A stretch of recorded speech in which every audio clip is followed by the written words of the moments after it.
எத்தனை சென்மம் எடுத்தாலும் என் வாழ்க்கை தமிழோட தான். தமிழ்ச்செல்வியோட சேர்ந்து வாழணும்னு ஆசைப்படுறேன். ஹாய் ஃப்ரெண்ட்ஸ், எல்லாருக்கும் வணக்கம். சின்ன மருமகள் சீரியல்ல நாளைக்கு எபிசோட்ல என்ன நடக்க போகுது அப்படின்னு இந்த வீடியோல பார்க்க போறோம். தமிழ்ச்செல்வியும் சேதுவும் கோர்ட்டுக்கு கிளம்பிட்டு இருக்காங்க. இன்னைக்கு போயிட்டு கோர்ட்ல வந்து கேஸை வாபஸ் வாங்க போறேன் அப்படின்னு சொல்லிட்டு சேது சொல்ல போறாரு.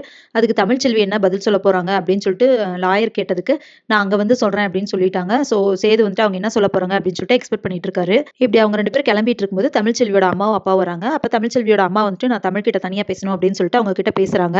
நீ வந்து ரொம்ப பிடிவாதம் பிடிக்காத, உன் வீட்டுக்காரர் வந்து உன்னை நல்லா பாத்துக்கிறாரு, அவர் பேசினது தப்புதான்னு சொல்லிட்டு எவ்வளவு தரம் மன்னிப்பு கேட்டாரு.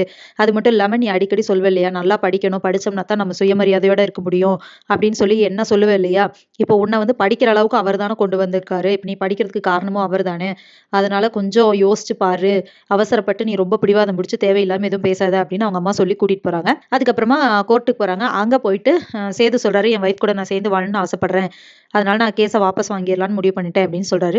அப்போ ஜட்ஜ் வந்துட்டு இப்போ உங்க வைஃப் சைடு என்ன சொல்ல போறாங்க அப்படின்னு சொல்லிட்டு தமிழ்ச்செல்வி கூப்பிட்டு கேட்கறாங்க. அவங்க யோசிக்கிறாங்க என்ன பதில் சொல்றது அப்படின்னு சொல்லிட்டு.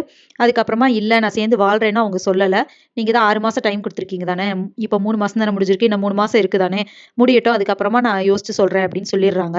அப்ப ஜட்ஜு வந்துட்டு ஓகே, நாங்க கொடுத்த டைம் இன்னைக்கு இருக்கு, ஸோ நீங்க யோசிச்சு முடிவு பண்ணுங்கன்னு சொல்லிடுறாங்க. இப்படி இவங்க பிரச்சனை இங்கே போயிட்டு இருக்கு. அங்க தாமரையும் அவங்க அம்மாவும் கோயிலுக்கு போறாங்க. அதுக்கு முன்னாடி ஈஸ்வரியும் அவங்க பொண்ணும் சேர்ந்துட்டு ஒரு பிச்சைக்காரனை வந்து தாமரைக்கு மாப்பிள்ளையா யோசிச்சு வச்சிருக்காங்க இல்லையா, அவரை வந்து பெரிய பணக்கார மாதிரி நீ நடிக்கணும் அப்படின்லாம் பிளான் போட்டு கொடுத்துட்றாங்க. இப்ப தாமரையா அவங்க அம்மா வந்துட்டு கோயிலுக்கு வர்றப்போ அந்த பிச்சைக்காரன் வந்து பணக்கார மாதிரி நல்லா ட்ரெஸ் பண்ணி பெரிய காஸ்ட்லியான கார்ல ஜிம் பாய்ஸோட வந்து இறங்குறாங்க.